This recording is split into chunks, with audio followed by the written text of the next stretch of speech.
వారందరినీ జ్ఞాపకం చేసుకోండి. ఇప్పుడు గురించిన కార్యక్రమం సందేశం మీరే మిత్రులతో మాట్లాడండి. ఒకసారి నాతో మాట్లాడండి. ఆయా పాటలను తోడుగా ఉన్నారు, ఆరాధనలు జ్ఞాపక ప్రార్థనలు తోడుగా ఉన్నారు. జరగబోతున్న ధ్యానం, కీర్తనలు, ధ్యానం ఉండగా కృపను ఒక దయచేయండి. అలాగే వారి సందేశంలో మాకు తోడుగా ఉండండి. పసి పిల్లలందరితో మీరే మాట్లాడదని మా కొరకు త్వరగా వేసే నామంలో అడిగి పొందుకొని నాకు మాట్లాడుతుంది. అందరూ కూర్చున్నాం.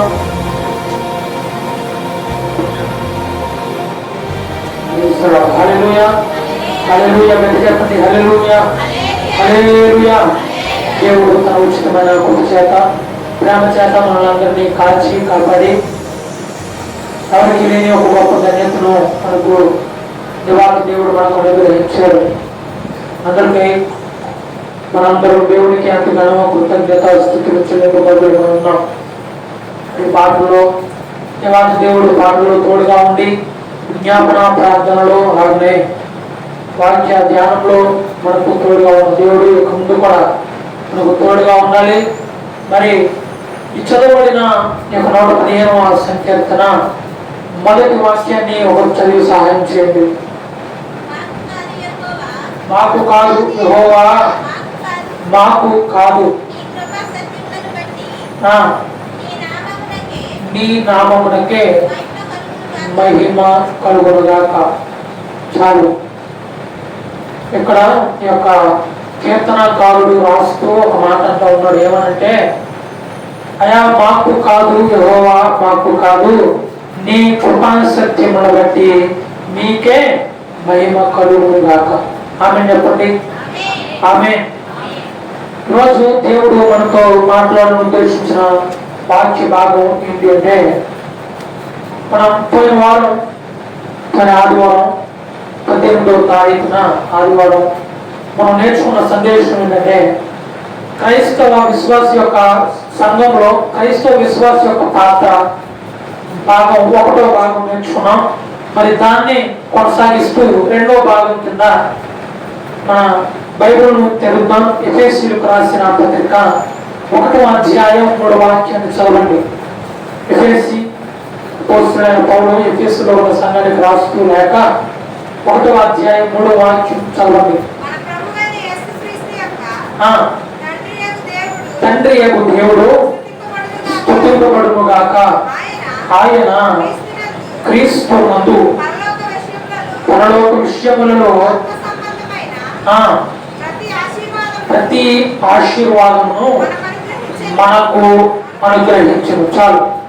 పోయిన వారం మనం నేర్చుకున్న వాక్య భాగం ఏంటంటే, దేవాది దేవుడు మనకు క్రైస్తవ విశ్వాసకి అప్పగించిన ఆ పరిచర్యలు, ఆ పాత్ర ఏంటి అని చూసినప్పుడు మత్తయి రాసిన శుభవార్త 28వ అధ్యాయం 19-20 వాక్యాల్లో రాయబడిన వాక్యం ఏమని సెలవిస్తా ఉందంటే, 28, 19, 20 వాక్యాల్లో మీరు సర్వ సృష్టికి వెళ్ళండి, సర్వ సృష్టికి సర్వ సువార్తను ప్రకటించండి, వారిని శిష్యులుగా చేయండి. మొదటిగా మనం నేర్చుకున్న మాట ఏంటంటే శిష్యులుగా చేయాలండి. రెండవదిగా వారికి సహాయకులుగా, ప్రార్థన ద్వారా సహాయం చేసేవారుగా, పేదలను మనం కనికరించేవారుగా ఉండాలని దేవుడు కొన్ని వారం మనతో మాట్లాడగలుగుతున్న వాక్యం ద్వారా ఈ వారం అదే అంశాన్ని కొనసాగిస్తూ ఎఫెసీలో ఉన్న సంఘానికి అపోస్తలుడైన పౌలు ఒక లేఖ రాస్తూ ఆ లేఖలో అంటూ ఉన్న మాట ఏంటంటే, పరిశుద్ధులుగా మీరు ఉండాలి. ఏమంటూ ఉన్నాడు? 1వ అధ్యాయం 3వ వాక్యం చివరి భాగం ఏమని వస్తుంది? పరిశుద్ధులుగా ఉండాలి. మనం ఎలా ఉండాలి? ఒక క్రైస్తవ విశ్వాసి యొక్క పాత్ర ఏంటి అంటే, సంఘంలో ఉన్నప్పుడే కాదు, సంఘంలో జీవిస్తున్నప్పుడే కాదు, సంఘంలో అడుగు పెట్టినప్పుడే కాదు అని బయట కూడా సంఘ విశ్వాస యొక్క పాత్ర, క్రైస్తవ విశ్వాస యొక్క ఆ యొక్క ప్రవర్తన దేవునికి ఇష్టమైనదిగా ఉండాలి. ఈరోజు దేవుడు మనతో ఒక మాట చెప్తా ఉన్నాడు, ఒక ప్రశ్న అడుగుతా ఉన్నాడు. ఎంతమంది దేవుని సన్నిధిలో ఉంటున్నట్లే బయట ఉంటున్నారు? ఎంత అవసరం లేదు. కానీ నేను ఒకటి అడుగుతాను, ఈ సంగమ గమనించండి. మీరు సన్నిధిలో ఉన్నప్పుడు ఎంతగానో ప్రార్థన చేస్తారు, దేవుని ఎంతగానో ఆరాధిస్తారు. కానీ మనం బయటకు వెళ్ళినప్పుడు మన ప్రవర్తన ఎలా ఉంది? మనం సంఘంలో ఉన్నప్పుడు పరిశుద్ధంగా ఉంటాం, ఏదో మన పక్క వారు చూస్తున్నారు, తోటి వారు చూస్తున్నారని మనం అంతగానో దేవుని సన్నిధిలో చాలా గంభీరంగా పాటలు పాడతాం, ఆరాధన చేస్తాం, దేవుని మహిమపరుస్తాం. కానీ ఈ యొక్క సంఘంలో ఉన్నప్పుడు మన ప్రవర్తన ఎలా ఉంది? బయటకు వెళ్ళిపోయాక మన ప్రవర్తన ఎలా ఉంది? ఇదే 115వ సంకీర్తన 1వ వాక్యం చెప్తా ఉంది, మాకు కాదు యెహోవా, మాకు కాదు, కృపా సత్యమును బట్టి మీకే మహిమ కలగదు అని ఎంతమంది స్తుతించగలుగుతా ఉన్నారు? ఏదైనా మనం ఒక వ్యక్తి చూసి అయ్యో చాలా మంచివాడు అన్నప్పుడు మనం మహిమ పరచబడతాం. ఆ సమయంలో మనలోకి ఒకటి ప్రవేశిస్తుంది, ఏంటంటే నన్ను కాబట్టి, నన్ను అనే మాట మన హృదయంలో వచ్చేస్తుంది. నేను కాబట్టి ఆ మాట అనిపించుకోగలిగాను, నేను కాబట్టి పరిశుద్ధంగా జీవిస్తున్నాను అనే మాట కంటే ఇక్కడ దేవుని యొక్క లేఖను సెలవిస్తున్న మాట అంటే కృపా సత్యములు బట్టి మహిమ కలగవలసింది మానవులమైన మనకు కాదు, మట్టి వారమైన మనకు కాదు. ఎవరికి కలగాలి?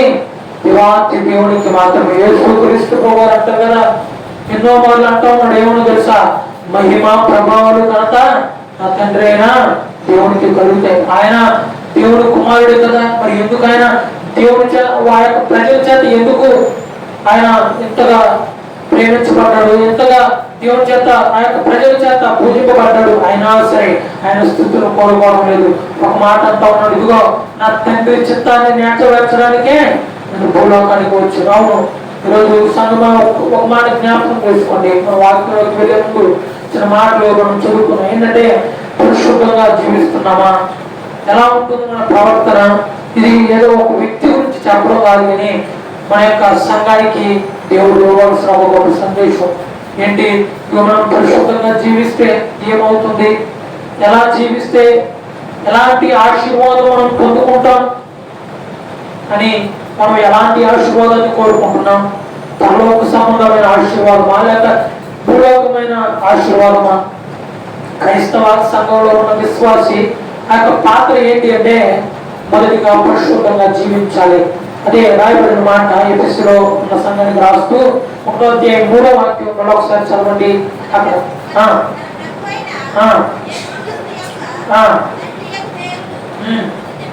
స్తుతింపబడును గాక పరలోక విషయములలో ఆత్మ సంబంధమైన ప్రతి ఆశీర్వాదాన్ని మనకు అనుగ్రహించు. చాలు. ఇక్కడ రాయబడిన మాట ఏంటంటే పరలోక విషయములలో ఆత్మ సంబంధమైన ప్రతి ఆశీర్వాదము క్రీస్తు ద్వారా మనకు అనుగ్రహింపబడి ఉన్నది. అవును, ఆత్మ సంబంధమైన ఆశీర్వాదాలు అంటే ఏంటి? ఆత్మ సంబంధమైన ఆశీర్వాదాలు ఎలా వస్తాయి? ఆత్మ సంబంధమైన ఆశీర్వాదాలు మనకు రావాలంటే మనలో ఉండవలసిన గుణగణాలు ఏంటి అని మనం పరిశీలిస్తే దేవుని యొక్క వాక్యం సెలవిస్తా ఉంది. ఏమనంటే మనం పరిశుద్ధంగా జీవించినప్పుడు, మనం దేవుని ఎదుట ఎటువంటి కల్మషం, ఎటువంటి కపటత్వం లేకుండా దేవుని ఎదుట మనం ఎప్పుడైతే జీవిస్తామో అప్పుడు ఆత్మ సంబంధమైన పరలోక విషయంలో ప్రతి ఒక్క ఆశీర్వాదం మన మీద ఉంచబడతా ఉంది. ఎంతమంది నమ్ముతా ఉన్నారు? ఎంతమంది నమ్ముతా ఉన్నారు ఈ మాట?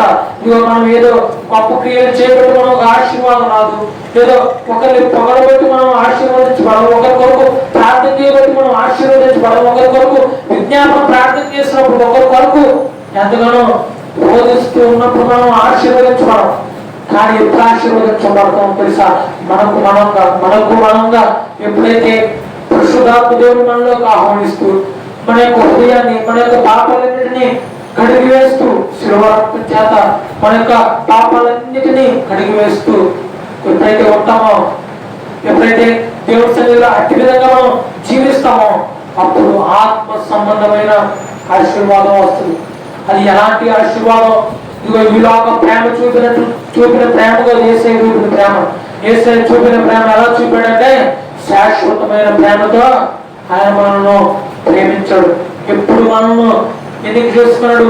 జగత్తుత్పత్తి వేయబడక మునిపే దేవాతి దేవుడు ఇదిగో పలానా పెట్టిన సంఘంలో ఉండాలి, ఫలానా బిడ్డ నా విశ్వాసగా ఉండాలి, ఫలానా బిడ్డ నా సేవ చేయాలి, నా పరిచయంలో పాల్గొనాలి అని ఎప్పుడు మనం తల్లి గర్భంలో పిండముగా ఏర్పరచబడక మునుపు దేవాదేవుడు మనను ఎన్నుకున్నాడు. అదే ఒకసారి మనం ఇర్మియా గ్రంథంలో చూసుకుంటే 1వ అధ్యాయం అక్కడ రాయబడిన మాట ఏంటంటే, అక్కడ రాయబడిన ఒక మాట ఉంటుంది చూడండి.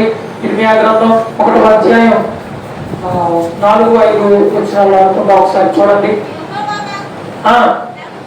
నాకు ప్రత్యక్షమై నాకు సెలవిచ్చిన నేను నిన్ను రూపింపబడక మునుపు నిన్ను ఎరిగి తిని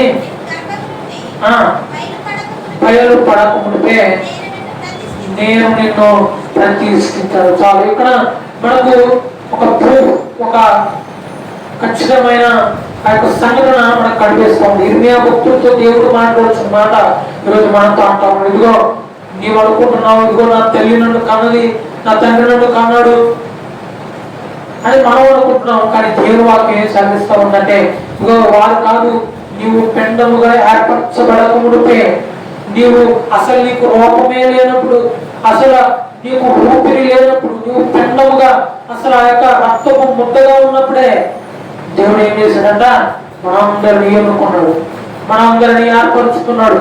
ఆయన సొత్తైన జనముగా, ఆయన సొత్తైన పిల్లలుగా, ఆయనకు ఇష్టమైన జనాంగంగా, ఆయనకు ఇష్టమైన సంఘంలో మనల్ని ఉంచాడు. ఎప్పుడు జగత్తు పునాది వేయబడక మునిపే, ఎప్పుడు కొన్ని వేల సంవత్సరాల క్రితమే ఆయన ఎప్పుడైతే సిలువలో వేలాడి సిలువలో ఆయన మన కొరకు ప్రాణాన్ని అర్పించాడో, ఎంతవరకు అర్పించాడో తెలుసు. ఆయన భూత భవిష్యత్ వర్తమాన కాలాలు, ఆ రోజు ఉన్న బిడ్డలకు కాదు, ఆనాడు ఉన్న జీవిస్తున్న బిడ్డలకు కదా ఆయనకు ప్రాణాన్ని అర్పించింది.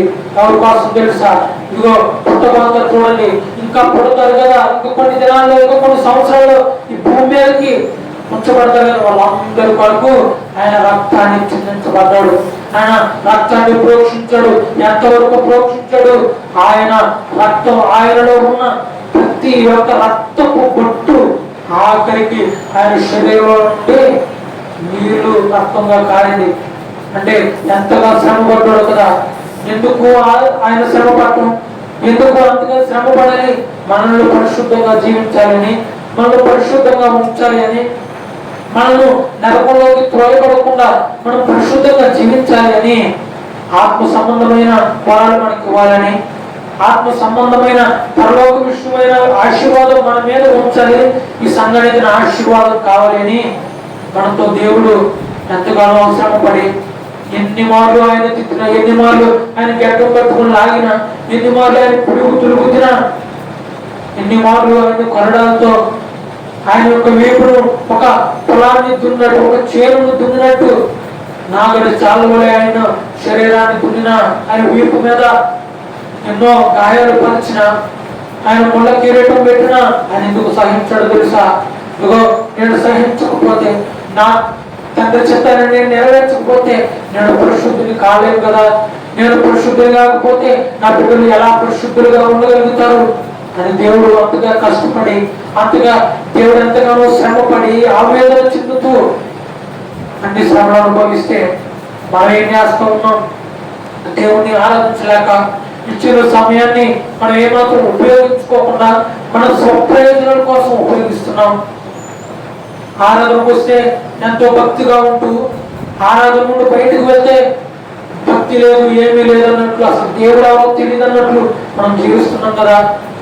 మన సంఘానికి ఈరోజు కావలసిన మొట్టమొదటి లక్షణం, ఒక విశ్వాసి కావలసిన మొట్టమొదటి లక్షణం పరిశుద్ధత. దేవునికి స్తోత్రం చెప్పండి. హల్లెలూయా, హల్లెలూయా.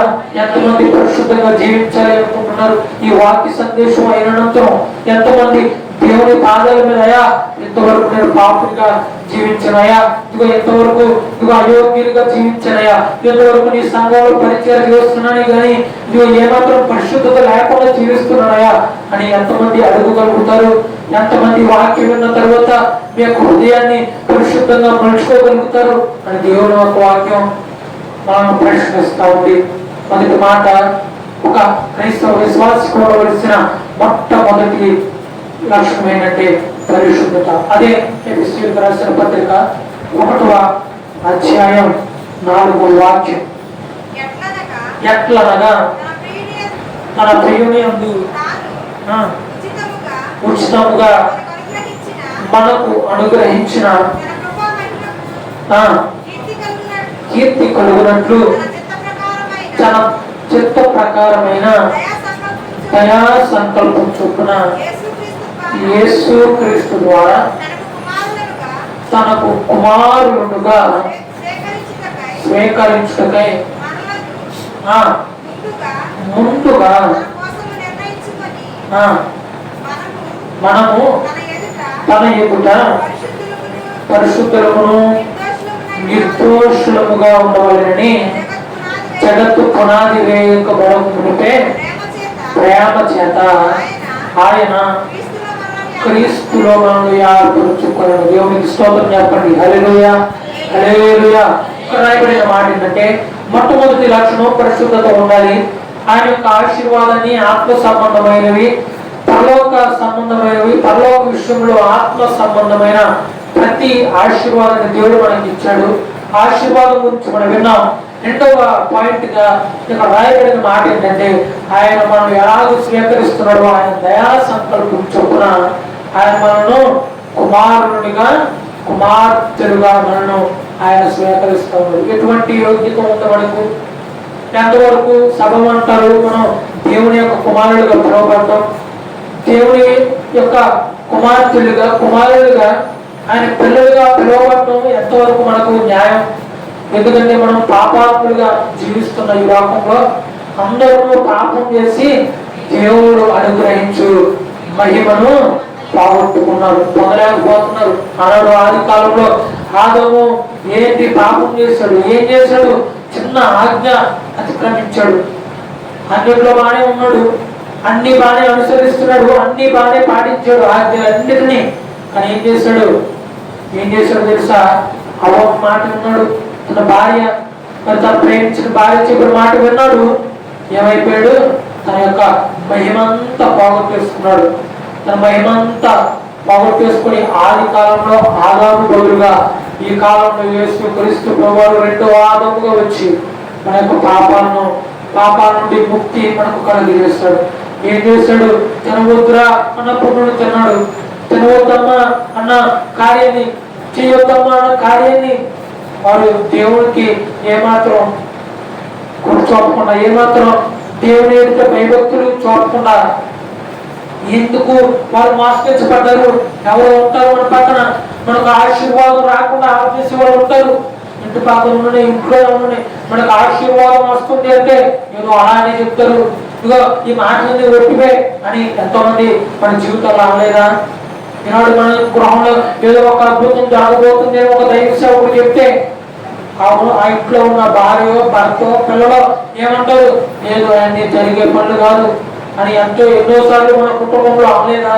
ఎన్నోసార్లు ఆ యొక్క ఆశీర్వాదం నుండి మనల్ని పక్కకు నెట్టివేయబడలేదా?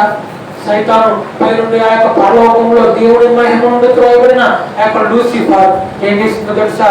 ఇదిగో ఈ యొక్క అవ్వమ్మ దగ్గరకు వచ్చి అంటా ఉంది, ఇది నిజమా? మీరు ఇది తింటే మీరు చనిపోతారు అని దేవుడు మీకు చెప్పారా? అదంతా ఒట్టి మాటలే. అవన్నీ ఆయన ఏదో అలా చెప్పాడు. ఎందుకో తెలుసా? అవి తింటే మీకు మంచి తెలివి, ఆ తెలివితేటలన్నీ వస్తాయి. మీకు ఏది మంచిదో ఏది చెడో మీకు తెలుస్తుంది. మీరు కూడా దేవదూత వలె మారిపోతారని దేవుడు మిమ్మల్ని తినవద్దు అన్నాడు అని ఎన్నో మార్లు మనతో. ఇదిగో ఈ ఆశీర్వాదం వస్తే నీకేమొస్తుంది? నీకు ఈ శ్రమ వచ్చిన వల్ల, ఈ శ్రమ రావడం వల్ల నీకేమైనా రాకుండా ఈ శ్రమను ఎందుకు అనుభవిస్తున్నావు అన్నాడు. యోగు భార్య యోగుని అడగలేదా? ఏమైనా అడుగుతావున్నాయా? నువ్వు ఇక దూషించి చచ్చిపోరాదు, ఈ ఆశీర్వాదం నీకు ఎందుకు? దేవుని ఒక్కసారి దూషించి చచ్చిపోతే గమనిస్తావు కదా, ఈ బాధలు ఉండవు కదా, ఈ బాధలు భూమి మీదే కదా అని యోగు భార్య అనుకుంటుంది. కానీ పరలోకంలో ఒకవేళ మనం పరలోకం నుండి వేరుపరచబడి లోకంలో జీవిస్తూ సన్నిధిలోకి వచ్చినప్పుడు పరిశుద్ధంగా, సన్నిధిలోకి వచ్చినప్పుడు దేవుడి కుమారుడిగా జీవిస్తూ ఒకవేళ మనం ఆ జీవితాన్ని కలిగి ఉంటే దేవుడి కుమారుడు, దేవుడి కుమార్తె అనబడడానికి ఏమాత్రం అర్హత ఉండదు. మనం అందరం పాపం చేస్తాం, క్షమాపణ అడుగుతాం, పశ్చాత్తాపడతాం. దేవుడు మన కన్నీటిని చూసి మన కన్నీటిని ఆయన చూసి ఓర్చుకోలేక ఏం చేస్తాడు? ప్రతిసారి ముమ్మారు ప్రతిసారి ఏం చేస్తున్నాడు తెలుసు? మనల్ని క్షమిస్తున్నాడు. ఇదిగో ఈ ఒకసారికే కదా వదిలేస్తాను, ఈ ఒకసారికే కదా క్షమిస్తాను, ఈ ఒకసారికే కదా నిన్ను మరణం నుండి విడిపిస్తాను. ఎంతో మంది ఉన్నారు. ఎంతమంది లేరండి ఈరోజు మరణ పడకలో ఉండి దేవుణ్ణి ఒక మాట అడుగుతారు. ఈనాడు కరుణ వచ్చిన వాళ్ళు కానీ, ఈనాడు అనారోగ్యంతో చనిపోతాను అనుకున్న వాళ్ళు, నాకు తెలిసిన వాళ్ళు ఏమంటారు తెలుసా? దేవుని ఎదురు ఒక వాగ్దానం చేస్తారు. ఏమన్నా తెలుసా? ఇదిగో నీ చిత్తమైతే నన్ను బ్రతికించు, నన్ను బ్రతికిస్తే నీ సాక్షిగా జీవిస్తాను అని అంటారు. కానీ వారి యొక్క వాగ్దానాన్ని ఏమాత్రం నెరవేర్చుకోరు. మరలా వేరే సమస్య వస్తుంది అయ్యా అని దేవుడు కార్యాలమే ఓడిపోతారు. నిర్లక్ష్యత కలిగి ఉంటారు. ఏమాత్రం దేవుడికి ఇచ్చిన మాటను వెనక్కి తీసేసుకుంటారు.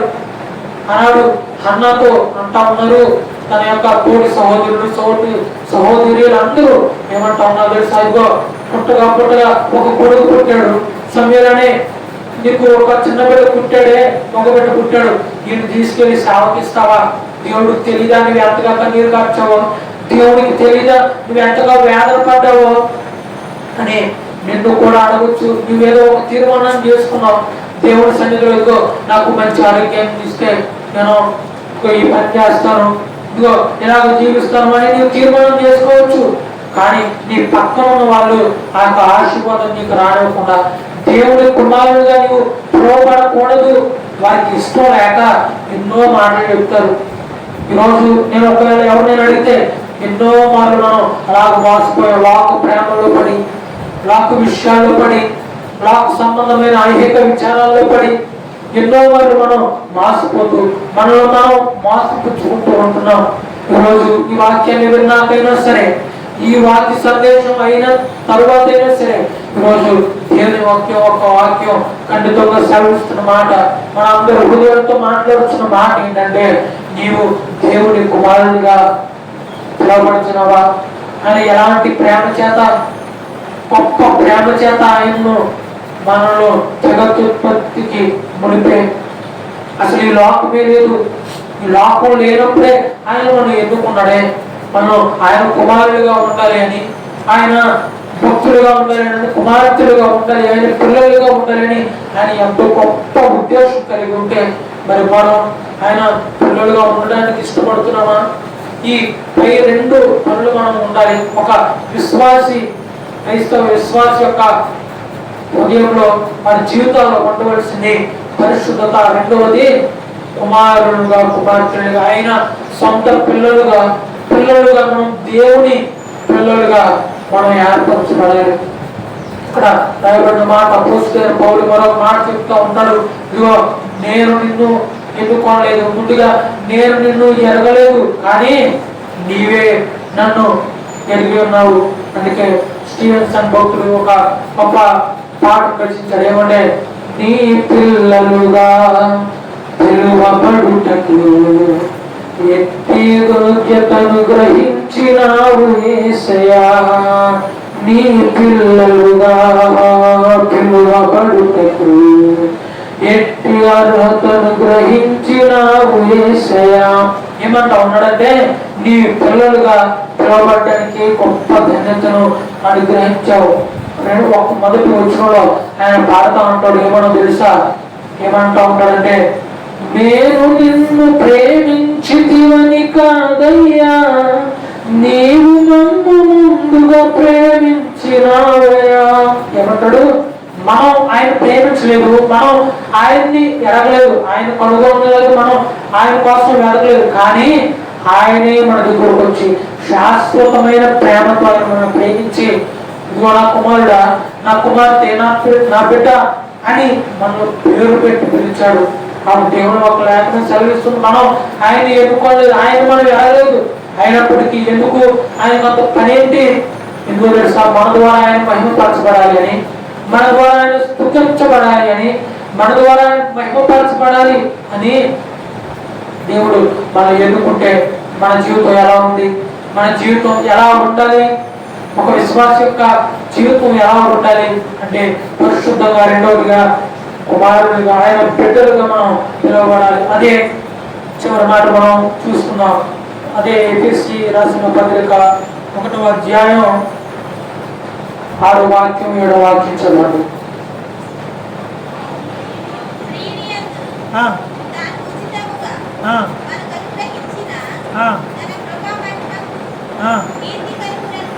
కీర్తి కలుగునట్లు తన చిత్త ప్రకారమైన దయా సంకల్పం చొప్పున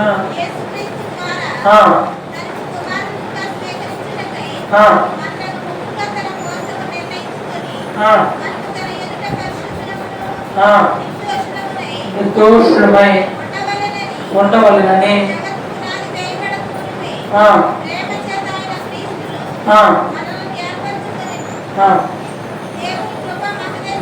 దేవుని కృపా మహదేశ్వర్యం చొప్పున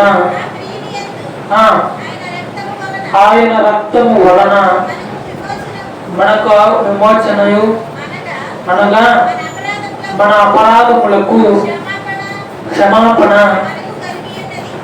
చాలు. ఇక్కడ రాయబడిన మాట ఈ యొక్క 6వ వాక్యంలో 7వ వాక్యంలో చెప్పబడుతున్న మాట ఏంటంటే, మనం ఒక విశ్వాసిగా ఉంటున్నప్పుడు మన పాత్ర, మన యొక్క జీవితం ఎలా ఉండాలి అంటే, మొదటిగా పరిశుద్ధంగా, రెండవది కుమారునిగా పిలువబడాలి, మూడవదిగా నిర్దోషులుగా ఉండాలి అని దేవుని యొక్క వాక్యం సెలవిస్తూ ఉంది. ఎలా ఉండాలి? నిర్దోషులుగా ఉండాలి. నిర్దోషత్వం అంటే ఏంటి? మనకు మన హృదయంలో, మన జీవితంలో ఏమాత్రం దోషం కనిపించకూడదు, ఏమాత్రం మన జీవితంలో పాపం అనేది కనిపించకూడదు. అది కనిపించకుండా ఉండాలి అంటే మనం ఏం చేయబడాలి? దేవుని రక్తం చేత కడగబడాలి. నిరపరాధి రక్తం చేత మనం కడగబడాలి. పాత నిబంధన కాలంలో, ధర్మశాస్త్ర కాలంలో, ఆ యొక్క మోషే జీవించిన కాలంలో ఎలా వారు పాప క్షమాపణ పొందేవారు? ఎలా తెలుసా? వారు ఒక మేకను, ఒక గొర్రెను తీసుకొచ్చి దాన్ని దేవునికి బలి అర్పణగా చేసేవాళ్ళు. ఎందుకు?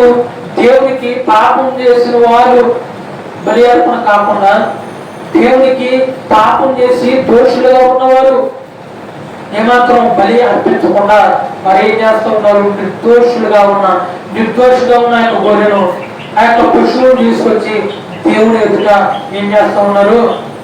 బలి అర్పించేస్తూ ఉన్నారు. పాత నిబంధనలో నిర్దోషిగా కనబడుతున్న గొర్రె అయితే, మన యొక్క కొత్త నిబంధనలో నిర్దోషిగా శ్రమ పొంది బలిగా అర్పించబడిన ఒకే ఒక వ్యక్తి, ఆయనే నజరేయుడైన యేసు క్రీస్తు ప్రభువారు.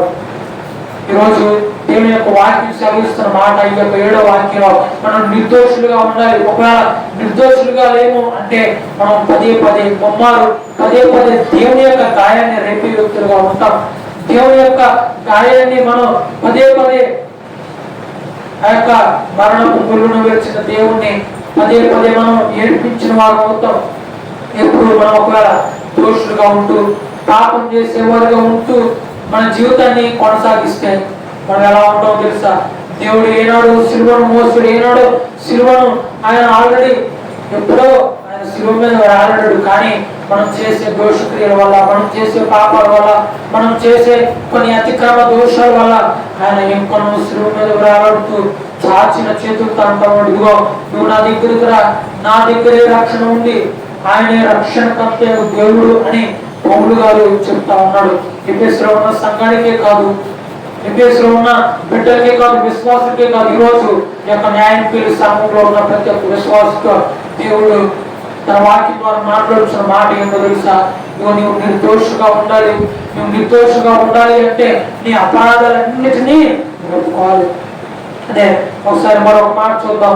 హెబ్రీయులకు రాసిన పత్రిక 1వ అధ్యాయం 9వ వాక్యం. నీతిని ప్రేమించితివి, దుర్నీతిని ద్వేషించితివి, అందుచేత దేవుడు నిన్ను హెచ్చించినట్లు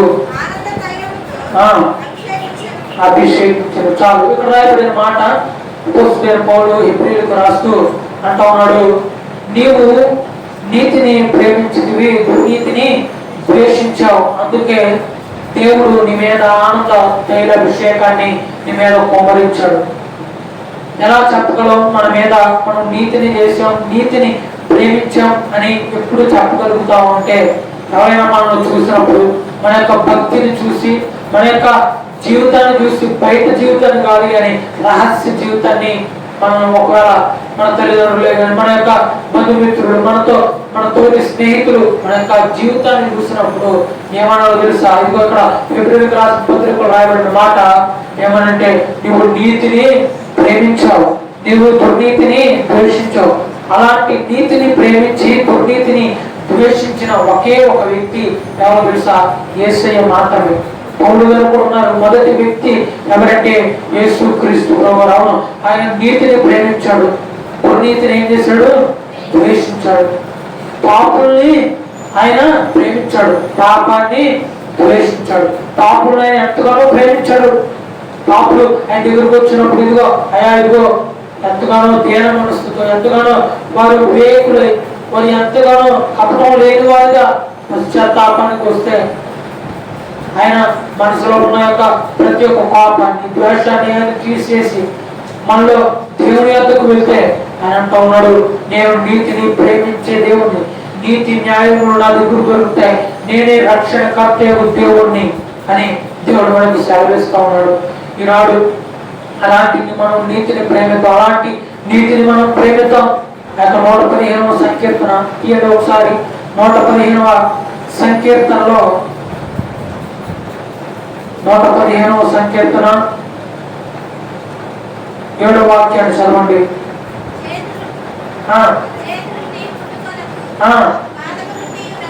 పాదము నుండి నడువవు, వాటిని చేయవారు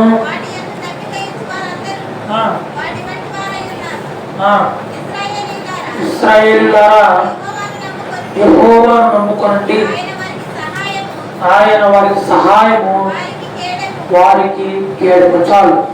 ఇక్కడ రాయబడిన మాట మనం ఎవరిని ఆరాధిస్తున్నాం, ఎవరిని మనం ప్రేమిస్తున్నాం, ఎవరిని మనం ఆరాధిస్తూ పూజిస్తూ ఉన్నాం అంటే మనం ఎవరిని ఆరాధిస్తున్నాం? జీవము గల దేవుని నామం, దేవుణ్ణి జీవం కలిగిన దేవుణ్ణి మనం ఆరాధిస్తున్నాం.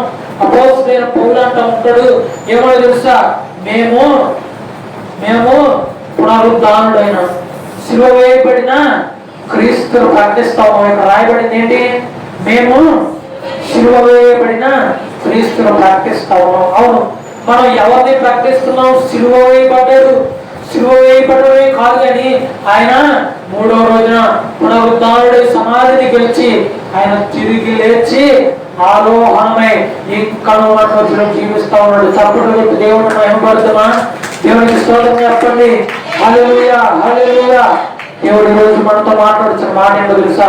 మీరు చనిపోయిన దేవుని ఆరాధించడం లేదు. ఎంతోమంది తెలియని హైందవ సహోదరులు అంటారు, ఏమన్నా తెలుసా?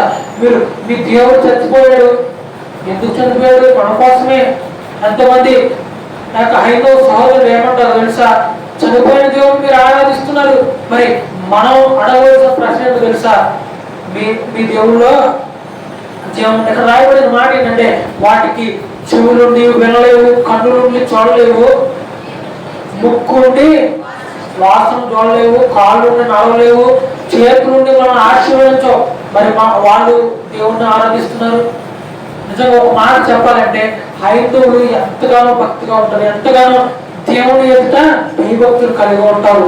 మరి అలాంటి భక్తి మనం జీవిస్తున్నామా? వారు ప్రార్థించే దేవుడు, వారు జీవించే ఆ యొక్క జీవితం వేరు, క్రైస్తవ జీవితం వేరు.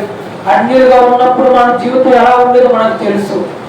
దేవుళ్ళకి రాకముందు మన జీవితం ఎలా ఉండేదో మనకు తెలుసు. ఏమాత్రం చనిపోయిన విగ్రహాలను మనం ఆరాధిస్తాం, మట్టి విగ్రహాలను మనం ఆరాధిస్తాం. అబ్రహాము తన యొక్క తండ్రి ఏం చేస్తూ ఉండేవాళ్ళు తెలుసా? కొన్ని విగ్రహాలను చేసి అమ్ముకుంటా ఉండేవారు. కానీ దేవుడు ఎప్పుడైతే ఆయన అబ్రహామును పేరు పెట్టి పిలిచి, నీకు ఒక గొప్ప జనాంగంగా నిన్ను చేస్తాను, నిన్ను ఒక గొప్ప నామంగా నీ నామాన్ని నీ పేరు నేను చేస్తాను అన్నప్పుడు దేవుడిని నమ్మాడు. ఆయన సజీవుడని నమ్మాడు. వెంటనే పునాదులు గల పట్టణం వైపు ఆయన అడుగులు తీశాడు. మరి ఇక్కడ రాయబడిన మాట ప్రకారం ఎంతవరకు మనం న్యాయంగా ప్రవర్తిస్తున్నాం, ఎంతవరకు దేవుణ్ణి నిజ దైవాన్ని మనం ఆరాధిస్తున్నాం? ఒకసారి జ్ఞాపకం చేసుకోవాలి. ఆయన నీతిని ప్రేమించే దేవుడు, దుర్నీతిని ద్వేషించే దేవుడు. మరి నీతిగా నడుచుకునే వారి మీద పరిశుద్ధత ఉంటుంది. మొదటిది, నీతిగా నడుచుకునే వారి మీద ఆయన కుమారుడిగా పిలువబడతాం. రెండవది, మూడవది, నీతిని ప్రేమించేవారు నిర్దోషులుగా ఉంటారు. నిర్దోషులుగా ఉంటారు. వారు ఎన్ని అపద్రవాలు వచ్చినా, ఎన్ని ఉపద్రవాలు వచ్చినా, ఎన్ని కష్టాలు వచ్చినా, శ్రమలు వచ్చినా వారు దేవుని యొక్క వాక్యాన్ని ఏమాత్రం వేడరు. ఎవరులాగా యోగులాగా, యోగు ఏం చేస్తూ ఉన్నాడు? ఏమాత్రం ఎన్ని శ్రమలు వచ్చినా, ఎన్ని కష్టాలు వచ్చినా, పేతురు, పౌలు, సేవలందరూ చెరసాల్లో బందీలుగా ఉన్నా, ఒక ఖైదీలుగా ఉన్నా ఏమాత్రం వారు చదవలేదు. వారు ఒకటే చేస్తూ ఉన్నారు. వారు ఆ యొక్క చెరసాలలో ఉన్నప్పుడు కూడా దేవుని నామాన్ని మహిమపరుస్తూ ఉన్నారు. పాటలతో, ఆరాధనతో, ప్రార్థనతో వారు ఎప్పుడైతే దేవునికి ఆరాధన చేశారో, సజీవుడైన యేసుకు ఎప్పుడైతే వారు దేవునికి మంచిగా ఆరాధన చేస్తూ పాటలతో వారు ఉత్సహిస్తూ దేవుణ్ణి కనపరుస్తున్నారో ఏమైంది? చెరసాల పునాదులు బద్దలైపోయాయి. చెరసాల ద్వారాలు తెరవబడ్డాయి. పరలోకం నుండి పోతే వచ్చి వీరందరినీ వృద్ధి తీసుకెళ్ళింది. అలాంటి ఆరాధన మనం చేయగలిగితే, అలాంటి పరిశుద్ధత, అలాంటి దేవుడి కుమారుడిగా మనం పిలువబడితే మనకు వచ్చే ఆత్మ సంబంధమైన పరలోక ఆశీర్వాదాలు ఎంతో మేలు. ఈ లోకంలో ఎన్నో ఆశీర్వాదాలు వస్తాయి, ఎన్నో మేలులు మనం చూడొచ్చు. అయినా ఆ మేలులన్నీ మనకు దేవుడు ఇస్తాడు. ఆస్తి ఇచ్చినా, అంతస్తు ఇచ్చినా, డబ్బు, బంగారం, వెళ్ళి ఏమిచ్చినా దేవుడు ఇస్తాడు.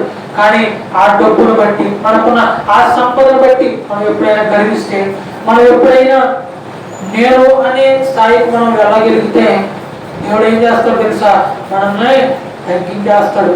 ఆ యొక్క కొన్ని గ్రంథాలు, కొన్ని వాక్యాలు రాయబడిన మాట ఏంటంటే, మనకు మనం హెచ్చించుకుంటే తగ్గించబడతాం, మనకు మనం తగ్గించుకుంటే దేవుడు ఒక ఉన్నత స్థాయిలో హెచ్చిస్తాడు. ఎంతమంది నమ్ముతున్నారు? ఎంతమంది ఈ రోజు విన్న వాక్యం ప్రకారం నేను నడుచుకుంటాను అని ఎంతమంది చెప్పగలుగుతున్నారు? ఈరోజు ఈ రాయబడిన ఈ 3 మాటల్లో మనం జ్ఞాపకం చేసుకున్నాం. ఏమంటా ఉన్నాడు తెలుసా? దేవాది దేవుడు, ఇదిగో నువ్వు నా బిడ్డగా పిలువబడాలి, క్రైస్తవ విశ్వాసిగా నువ్వు దేవుని సంఘంలో ఒక పాత్రగా వినియోగించబడాలి అంటే మొదటిగా మన కుటుంబాన్ని మనం సర్దుపెట్టుకోవాలి, మన కుటుంబాన్ని మనం రక్షించుకోవాలి. మొదటిగా మన రక్త సంబంధులకు స్వార్థ పరిచయం చేయాలి. ఈ వారం నేర్చుకున్న వాక్యం అంటే మనం ఏం చేయాలి? మొదటిగా శిష్యులుగా మనం మొదటిగా సర్వ సృష్టికి వెళ్ళి స్వార్థను ప్రకటించాలి. రెండవ మాటగా పోయిన వారం నేర్చుకున్న వాక్యం ఏంటంటే ఒకరికి ఒకరు సహాయం చేసుకోవాలి, ఒకరి కొరకు ఒకరు ప్రార్థన, విజ్ఞాపన ప్రార్థన చేసుకోవాలి. ఈ వారం నేర్చుకున్న ఈ రెండవ భాగం ఏంటంటే మొదటిగా పరిశుద్ధంగా ఉండాలి, రెండవదిగా ఆయన కుమారుడిగా ఉండాలి. ఎలాంటి ఆశీర్వాదం మనం కోరుకోవాలి? పరలోక సంబంధమైన, ఆత్మ సంబంధమైన ఆత్మీయ ఆహారం మనం కోరుకోవాలి. ఈ ఆశీర్వాదాలు ఈ లోకంలో ఎప్పుడు ఉండేవి అని మనం అనుకుంటాం. కాదు, నిన్ను ప్రేమించి ఎంతగానో నేను నిన్ను ప్రేమిస్తున్నానని ఎన్నిసార్లు మనం ఫోన్లో చెప్పినా, బయట చెప్పినా మరి ఏం చేస్తారు? ఆఖరికి మనల్ని విడిచిపోతారు. ఈ లోక ప్రేమను నమ్ముకుంటే మనం మోసపోతాం. ఈ లోక ప్రేమను మనం నమ్ముకుంటే మన జీవితాన్ని అనవసరంగా చంపేసుకుంటాం. మనమే చంపేసుకుంటాం, మనమే సూసైడ్ చేసుకుంటున్నారు. ఎంతో మంది యవనస్తులు ఏం చేస్తా ఉన్నారు? ఇదిగో పలానా వ్యక్తిని ప్రేమించను, పలానా స్త్రీని ప్రేమించను, ఎంతో ఆనందంగా ఉంది, డబ్బున్నారు, మనం ఏం చేస్తా ఉన్నారు? ఈ యవనస్తులు యవన కాలంలో వారి యొక్క శరీరాలను చంపుకోలేక ఎన్నో అసహ్యకరమైన కార్యాలు చేస్తూ వారి హృదయాన్ని వారి దేవునికి అప్పగించకుండా ఏం చేస్తా ఉన్నారు తెలుసా? యవ్వన కాలంలో నిండా 25-30 సంవత్సరాలు లేకుండానే వారి యొక్క నూరేళ్ల జీవితాన్ని వారి చేతులతో వారి పోగొట్టుకున్నారు. ఎందుకు? ఈ లోకాన్ని నమ్ముతున్నారు. ఎందుకు? దేవుని మీద ప్రేమ చూపించడం లేదు. ఆయన ఏం చేస్తాడు తెలుసా? నీవు అంతగా ఆ వ్యక్తిని ఇష్టపడతా, అంతగా ఆ వ్యక్తిని నీవు అంతగా ప్రేమిస్తే దేవుని అడుగు, దేవుని అయా ఇదిగో నీకు అసాధ్యమైన కార్యం ఏది లేదు అని నీవు వాక్యం చదివిస్తుంది కదా. మరి ఈ అసాధ్యమైన కార్యాన్ని సుసాధ్యం చేయి అని మనం అడిగితే దేవుని చిత్తంలో ఒకవేళ నీ ప్రయాసం ఉంటే, దేవుని చిత్తం అయితే ఖచ్చితంగా దేవుడు మన ఎలా చేస్తాడు. ఫలానాది కావాలి, మనకి ఫలానాది అయ్యా నాకు ఇదిగో ఇలాంటి కారు కావాలి, ఇలాంటి బండి కావాలి అని మనం అడిగినప్పుడు దేవుణ్ణి ఎంతగా దేవుణ్ణి ప్రార్థన చేస్తూ అడిగితే ఆయన ఖచ్చితంగా మనకు ఇస్తాడు. మనకు మన రోజు అవసరతలు, మన ప్రతిరోజు డైలీ అవసరతలను మనం ఏం చేయాలంటే దేవుని దగ్గర నుండి కొనుగోలు. దానికంటే ముఖ్యం ఏం చేయాలంటే పరలోక సంబంధమైన ఆశీర్వాదం మనం కోరుకోవాలి. ఈరోజు ఉన్న వాక్యం మన హృదయాలతో మాట్లాడింది. దేవుడు సెలవిస్తున్న మాట ఏమనంటే ఆయన నీతిని ప్రేమించే దేవుడు, దుర్నీతిని ద్వేషిస్తాడు. ఒకవేళ నీవు నీతిగా జీవించకుండా దుర్నీతిగా బ్రతికావా, నీ జీవితం వ్యర్థమైపోతుంది. అన్నాడు సిద్ధపాటు లేని ఆ కన్యకులు ఏం చేశారు తెలుసా? కొంత ఆలస్యంగా వెళ్ళినప్పుడు పెళ్లి కుమారుడు వచ్చాడు అని ఏమంటావు తెలుసా? ఇదిగో నీవెవరో నాకు తెలియదు. ఒకవేళ ఈ మాట దేవుడు మనతో అంటాడేమో. ఎందుకో తెలుసా? ఆయన రాజ్యానికి మనం ఏమాత్రం సిద్ధపడకుండా సిద్ధపడలేని జీవితం కలిగి ఉంటే దేవుని యొక్క లేఖనం సెలవిస్తా ఉంది. ఏమన్నా తెలుసా? మనం చాలా జాగ్రత్తగా ఉండాలి. చివరి మాట చిన్న వచనం చదువుకొని మనం ముగించుకుందాం. మొదటి దశలోనికి రాసిన పత్రిక 4వ అధ్యాయం 3వ వాక్యం.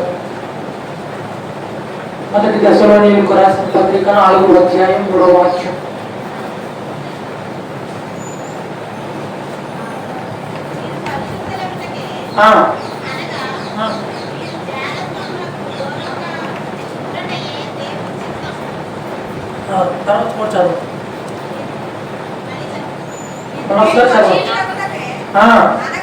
అనగా మీరు జాగ్రత్తమునకు దూరముగా ఉండుటయే దేవుని చిత్తము. చాలు.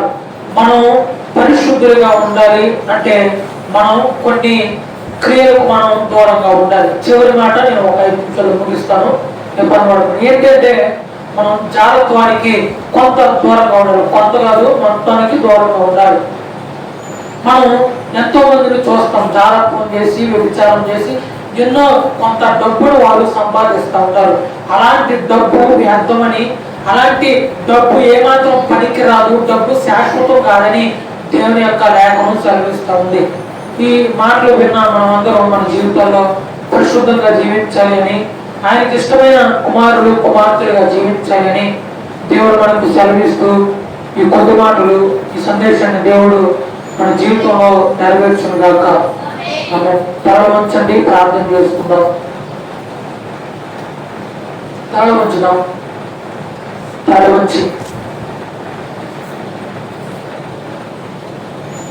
వంచండి. అందరూ తల వంచుదాం. స్తోత్రం. తల వంచండి. సమయం ఎంతో కాలేదు. తల వంచండి. ఇదిగో ఈరోజు మనతో మాట్లాడిన అంశాలు దేవుని యొక్క లేఖనం. అవును, నువ్వు ఎంతగా నిర్దోషిగా ఉంటే అంత దేవుని రాజ్యానికి సిద్ధపడే వ్యక్తిగా ఉంటావు.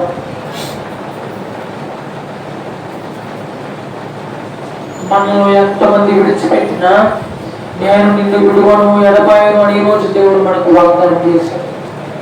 నిర్దోషులుగా ఉండాలని దేవుడు మనతో మాట్లాడాడు. ఏమాత్రం పాపానికి చోటు ఇవ్వకూడదు అని దేవుడు మనతో మాట్లాడాడు. ఒకసారి అడగనయా, నా జీవితంలో పరిశుద్ధత ఉందా? అయా, నీ బిడ్డగా నేను పిలువబడుతున్నానా? నీ జీవితంలో నీవు ఆశించిన క్రియలు నేను చేయగలుగుతున్నానా అని ఒకసారి దేవుని సన్నిధిలో మీరు అడగండి. ఇదిగో దేవుడు సెలవిస్తా ఉన్నాడు. ఇదిగో నీవుగా మహిమపరచకూడదు. అయా మాకు కాదు, యెహోవా మాకు కాదు, నీ కృపా సత్యములు బట్టి కృపాతిశయము బట్టి నీకే మహిమ కలుగునుగా. కానీ ఆ యొక్క కీర్తనకారుడు రాసిన మాట,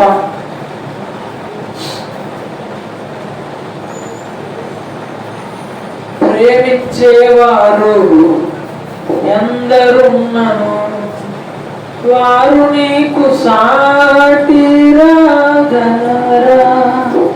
ప్రేమించేవారు ఎందరు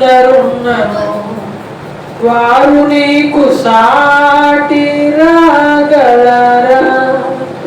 ప్రేమమయ యేసయ్యా, నా ప్రేమమయ యేసయ్యా, కలిసి పడదాం. నీవే నాకు చాలును యేసు, నీవే నాకు చాలును యేసు, నీవే నాకు చాలును యేసు.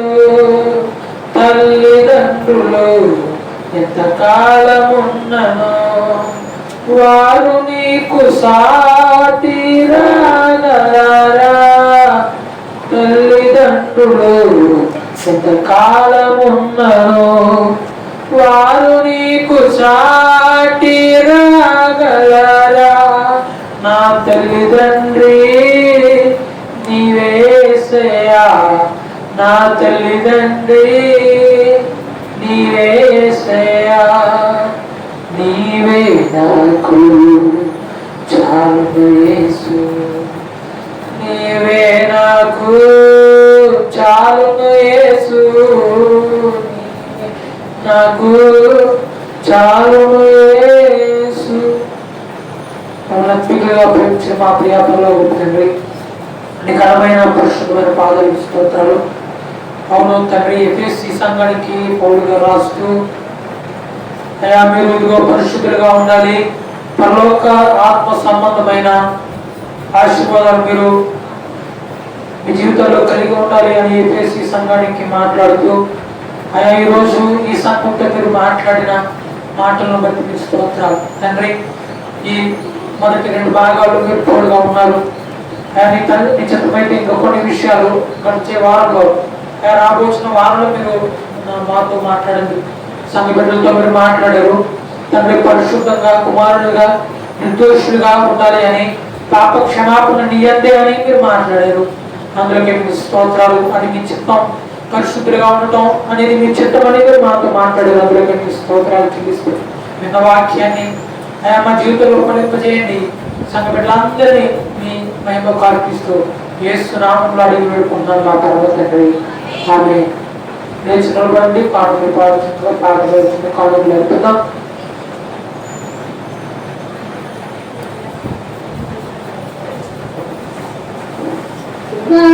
విందులో ఒకే మాటతో అద్భుతము చేసితివే,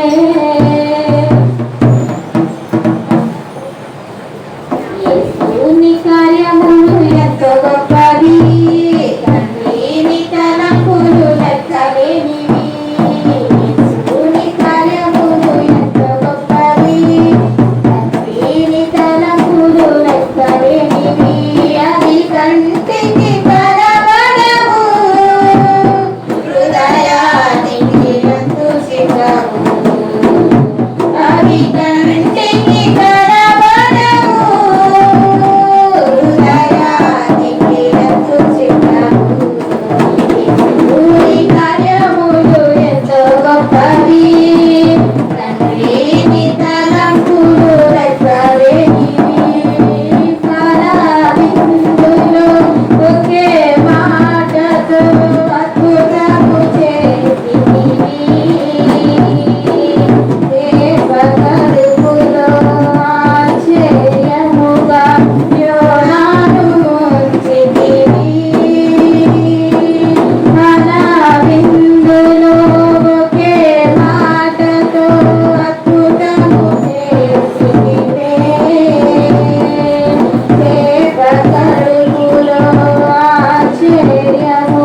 ఆదివారం మనకు మల్లారాధన ఉంటుంది. మొదటి ఆదివారం. అలాగే మరి శుక్రవారం మరి ఆరాధనకి మధ్యాహ్నం 3 ఆ టైంకి వచ్చి కొంచెం జరుగుని పెట్టండి. ఎందుకంటే రేపు ఆరాధన ఉంది కదా, దాన్ని మనసులో పెట్టుకొని మర్చిపోవద్దు. మరి అలాగే ఆదివారం బలారాధనకు సిద్ధపడండి. అలాగనే మనకు 4వ తారీఖు వచ్చిన ఆగస్టు 4 బుధవారం ఉదయం మనకు 9:30కు బుధవారం మనకు నెలవారీ కూడిక, సంఘక్షేమాభివృద్ధి కూడిక జరగబోతా ఉంది. 9:30కు లేక 10 గంటలకు మన ఆరాధన ప్రారంభించబడుతుంది. మరి ఆ విషయంలో ప్రార్థన చేయండి. దూరం నుండి సేవకులు రావాలి. మరి ప్రయాణం నిమిత్తం, మరి మన సంఘ క్షేమాభివృద్ధి నిమిత్తం, మా కుటుంబం నిమిత్తం, అలాగనే మరి దూరంలో ఉంటున్న మనందరూ తెలుసు బీరమ్మ గారు, వారికి ఇచ్చిన సంతానం, వారు చేసిన ఉద్యోగాలు, అలాగే హైదరాబాద్ అమెరికాలో ఉంటున్న ఇద్దరమ్మ గారిని బట్టి మనం ప్రార్థనలో జ్ఞాపకం చేసుకున్నాం. మరి అలాగే ముఖ్యమైన మాట ఏంటంటే, వచ్చే ఆదివారం నుండి మరి సండే స్కూల్ పరిచర్య స్టార్ట్ చేయాలి. సండే స్కూల్ పిల్లలు 4 ఉన్నా చాలు. కీర్తి, సమయలు, మరి రారాజు, ఎలీషా, ఈ 5 రావాలి. ఖచ్చితంగా 9:30కు సండే స్కూల్ ఆరాధన ప్రారంభించబడుతుంది. కొంత సమయం కొన్ని వాక్యాలు, ఎందుకంటే మరి బయట నుండి ఎవరైనా వచ్చినప్పుడు మనం పిల్లలతో వాక్యాలు చెప్పిస్తే వారందరూ సంతోషపడతారు. దీన్ని మనసులో పెట్టుకోండి. తల్లిదండ్రులైన మీరు, ఇంకా యవనస్తుల్లో ఎవరైనా ఆశగా ఉండి సన్నిధికి వచ్చి ఆ సండే స్కూల్లో పాల్గొనాలి అని వారు పాల్గొనవచ్చు. ఖచ్చితంగా 4 మాత్రం రావాలి. ఎందుకంటే సండే స్కూల్ ఆరాధన కాబట్టి కొన్ని నిమిషాలు, కొన్ని సమయమే ఉంటుంది. దాన్ని మనసులో జ్ఞాపకం ఉంచుకోండి. దాని గురించి కూడా ప్రార్థన చేయండి. మరి అలాగే ప్రకటనలు ఇవి చెప్పాను కదా, వచ్చే ఆదివారం ఆరాధన వల్ల కార్యక్రమం ఉంటుంది. శుక్రవారం తడి కూడా పెట్టేది. తర్వాత ఆదివారం ఆరాధన, బుధవారం సంఘక్షేమాభివృద్ధి కూడిక. మరి ఇంకా ఏమైనా మాట్లాడాలి అంటే వచ్చే శుక్రవారం నేను మాట్లాడతాను. ప్రార్థన చేసుకున్నాం. చివరి ప్రార్థన ఆశీర్వాదాలతో మనం సెలవు తీసుకున్నాం. తల ఉంచుదాం. మహాపరిశుద్ధుడ, మహాగురుడ, నీకు అనుమైన పరిశుద్ధమైన పాదాలకు స్తోత్రాలు, వందనాలు తండ్రి. ఈ విధంగా నీ సన్నిధిలో కూడి మిమ్మల్ని ఆరాధించడానికి మీరు ఇచ్చిన గొప్ప ధన్యతను బట్టి మీకు స్తోత్రాలు. పనులు పాటల్లో మీరు తోడుగా ఉన్నారు. విజ్ఞాపన ప్రార్థనలో, ధ్యాన కీర్తనలో, ఆంకి సందేశంలో మీరు తోడుగా ఉన్నారు. ఆయన బిడ్డల కొరకు మీరు దాచిపుచ్చిన మేలును బట్టి మీ స్తోత్రాలు. ఆత్మ సంబంధమైన పరలోక విషయంలో ప్రతి ఆశీర్వాదం మీరు సంఘానికి, సంఘంలో విశ్వాసకి వారి జీవితాల్లో మీరు ఒక మేల్కొల్పుని మీరు దయచేస్తారని నమ్ముతున్నామయ్యా. మరి నేను వచ్చే శుక్రవారం ఆరాధన, ఆదివారం వల్ల సండే స్కూల్ ఆరాధన, మరి బుధవారం జరగబోయే సంఘక్షేమాభివృద్ధి కూడికలో మీరు మీ కృపను మాకు దయచేయండి. బిడ్డలందరూ రావడానికి మీరు సహాయం చేయండి. మంచి ఆరోగ్యం నింపండి. నేను దూర ప్రాంతంలో మా ప్రార్థన అవసరం కోరిన మరి ఇదిగో ఈ యొక్క సంస్థ వ్యవస్థాపకులు కుమార్తెలు నాయన బీరమ్మ గారు, నేను ఇదిగో నేను హెప్సిబామ్మ గారు, మరి అలాగే అమెరికాలో ఉంటున్న అమ్మగారు, వారందరినీ మీ చేతులుగా పిలుస్తున్నాడు. వారికి ఇచ్చిన సంతానం బట్టి మీకు స్తోత్రాలు. అయ్యా ఇదిగో ఈ రోజు జరిగిన ఈ ఆరాధన బట్టి మీకు స్తోత్రాలు. మీరు అధ్యక్షులుగా జరిగించారు అందరూ మీకు స్తోత్రాలు తండ్రి. ఒకసారి ఈ సంఘాన్ని మీరు విస్తరింపజేయండి. ఆయా సంఘ సరిహద్దులు మీరు విశాలపరచండి. మీ ఆత్మచేత నింపండి తండ్రి. ఇప్పుడు మీరు సెలవు తీసుకుండగా ఇదిగోనైనా మీ ప్రయాణం విడుచుండగా మీ ఆత్మ ఇదిగోనైనా మా ప్రయాణం చుట్టూ ఇదిగోనైనా మీ దేవదూతలు కంచివేయండి. మా ఆరోగ్యం నింపండి. గడిచిన వారంలో కాపాడిన దేవ, గడవనైన వారంలో కూడా మీరు తోడుగా ఉండమని యేసయ్య నామములో అడిగి వేడుకుంటున్నాను మా పరమ తండ్రి. మన పరమ తండ్రి అయిన దేవుడి ప్రేమ, క్రీస్తు వారి యొక్క కృప, పరిశుద్ధాత్మ యొక్క అన్యోన్య సహవాసము మనకును కూడి వచ్చిన సంఘానికి, సకల పరిశుద్ధులకు చేసిన ప్రార్థనలన్నిటికీ అందించబడిన వాక్యానికి ఆయన కృప సదా తోడై మన నిత్యత్వంలోకి నడిపించను గాక. ఆమె సత్యమేజం ప్రవేశ నామం సంపూర్ణ విజయం కలుగును గాక. అందరికి వందనాలు. సెలవు తీసుకున్నాం.